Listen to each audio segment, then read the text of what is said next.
সূর্য রূপাকে বলে, তুই কি আমাকে একটুও শান্তিতে থাকতে দিবি না? কেন এই কাজটা করেছিস বল? তখন উর্মি সেখানে এসে বলে, কারণ ওর বোনের ভালো দেখতে পারতেছে না, ওর বোন এবং বোনের জামাই যে ভালো আছে এটাও দু চোখে সহ্য করতে পারতেছে না। তখন দীপা বলে, উর্মি তুই কিন্তু একটু বেশি বলতেছিস, এবার অন্তত চুপ কর। তখন উর্মি বলে, কেন চুপ করব?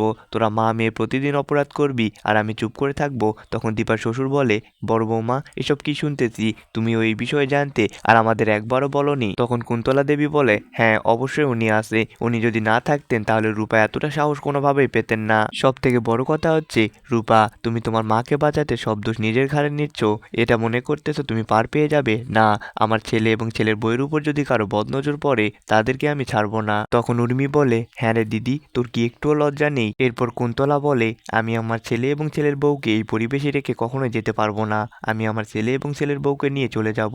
এই কথা শুনে দীপা বলে, না এটা আপনি কখনোই করতে পারবেন না, ওরা এখানেই থাকবে। তো বন্ধুরা, এটি দেখতে পাবো অনুরাগের ছোঁয়ার নতুন পর্বগুলোতে।